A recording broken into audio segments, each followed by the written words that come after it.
When Deion Sanders, back when he was at Florida State, would go back to return a punt, the crowd would start to chant, and it would start off as a low chant.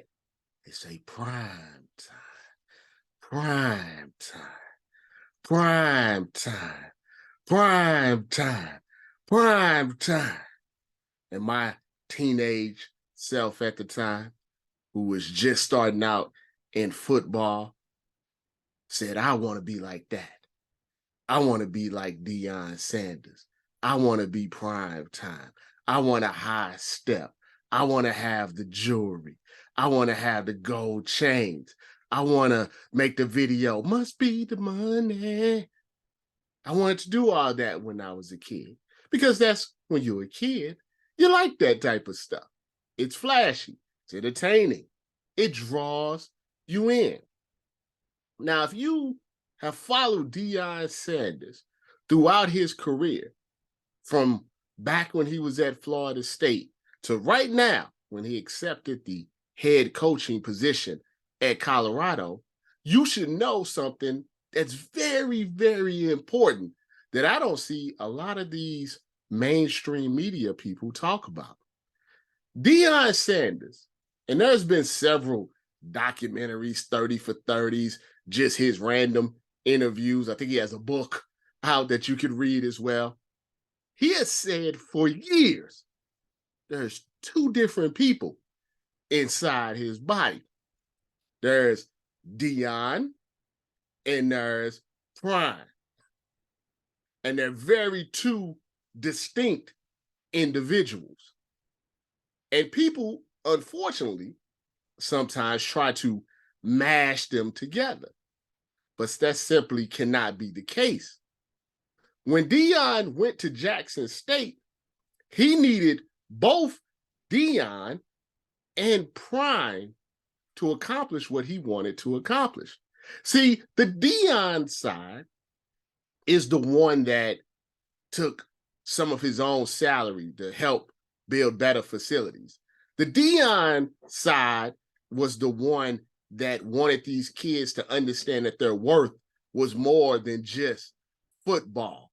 The Deion side was the one that was like, you know something, the HBCUs, the SWAC conference. It's a shame that our people don't have the same type of facilities for people that look like us as Power 5 schools.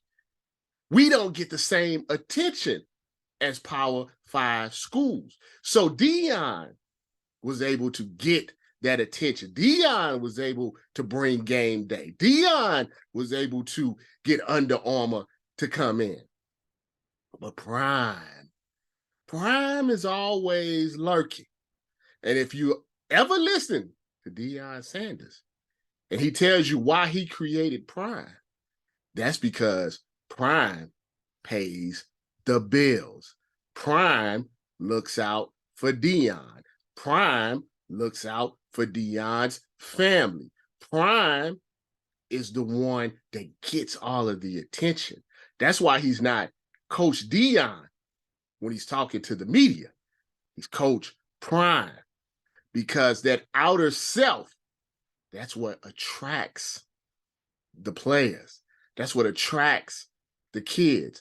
That's what makes a 4 or 5 star recruit say they're going to go down to Jackson, Mississippi to play.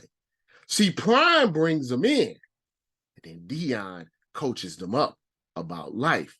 It works. It's always worked for him, even though that dichotomy, I should say, sometimes pulls a little hard. Because sometimes, and Deion has said this himself, there's more Prime than there was more Deion. And when there was more Prime than Deion, he was depressed. Said he once drove himself off a side of the road trying to end it all because there was too much Prime taking over and not as much Deion. Now, I think as we all get older, we feel like we need a little less Prime and a little more Deion. I think that's how we all are. I think we all have that Prime side of our personality, and we have that Deion side of our personality. And as we get older, we say, you know something? The real is the Deion. That's who we want to be.